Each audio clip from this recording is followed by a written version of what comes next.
3 دوست۔ ایک مرتبہ حضور پاک صلی اللہ علیہ وآلہ وسلم نے اپنے صحابہ کرام کو اچھا اور بامعنی واقعہ سنایا۔ آپ صلی اللہ علیہ وآلہ وسلم نے فرمایا کہ ایک شخص بیمار ہو گیا، یہاں تک کہ قریب المرگ تھا، تو اس نے ایک دوست سے پوچھا، اے دوست، تم میری اس مشکل میں کیا مدد کرو گے؟ اس دوست نے جواب دیا، جناب، میں ساری زندگی آپ کی خدمت کرتا رہا ہوں، لیکن اب موت کا میرے پاس کوئی علاج نہیں، اب میں آپ کی کوئی خدمت نہیں کر سکتا، نہ ہی میں آپ کے کوئی کام آ سکتا ہوں۔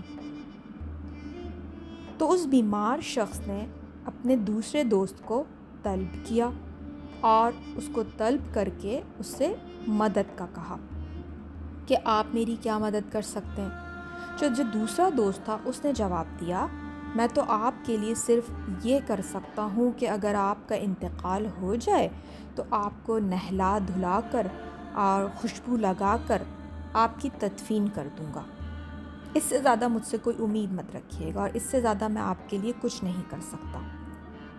اب اس بیمار شخص نے تیسرے دوست کو بلایا اور اس سے کہا کہ آپ میرے لیے کیا خدمت کر سکتے ہیں، آپ میری کس طرح مدد کر سکتے ہیں؟ میں تو اب مرنے والا ہوں، میرا تو اب زیادہ وقت ہے نہیں اس دنیا میں۔ تو اس جو تیسرا دوست تھا اس نے کہا، میں آپ کا موت کے بعد بھی ساتھ دوں گا، میں آپ کے ساتھ قبر میں آپ کے ساتھ جاؤں گا، میں آپ کے ساتھ قبر میں رہوں گا، اور قیامت کے دن میں آپ کے ساتھ ہی قبر سے نکلوں گا، اور قیامت کے دن میں آپ کے ساتھ ہی رہوں گا۔ یہ سارا واقعہ سنانے کے بعد حضور پاک صلی اللہ علیہ وآلہ وسلم نے فرمایا، تم جانتے ہو یہ 3 دوست کون ہیں؟ صحابہ کرام نے کہا، نہیں یا رسول اللہ، ہم تو نہیں جانتے یہ کون دوست ہیں، آپ ہی ہمیں بتائیے۔ تو حضور پاک صلی اللہ علیہ وآلہ وسلم نے فرمایا کہ جو پہلا دوست تھا اس بیمار شخص کا، اس کا نام مال تھا، کیونکہ مال صرف زندگی میں ہی کام آتا ہے۔ دوسرا دوست جو تھا وہ اس کی اولاد، اس کے رشتہ دار، اس کی فیملی، اس کے رشتہ دار تھے، کیونکہ یہ لوگ صرف آپ کی مرنے تک، جب آپ مر جاتے ہیں، انتقال ہو جاتا ہے کسی شخص کا، تو اس وقت کام آتے ہیں، آپ کی تدفین کروا دیتے ہیں، آپ کے لیے دعائیں کرتے ہیں،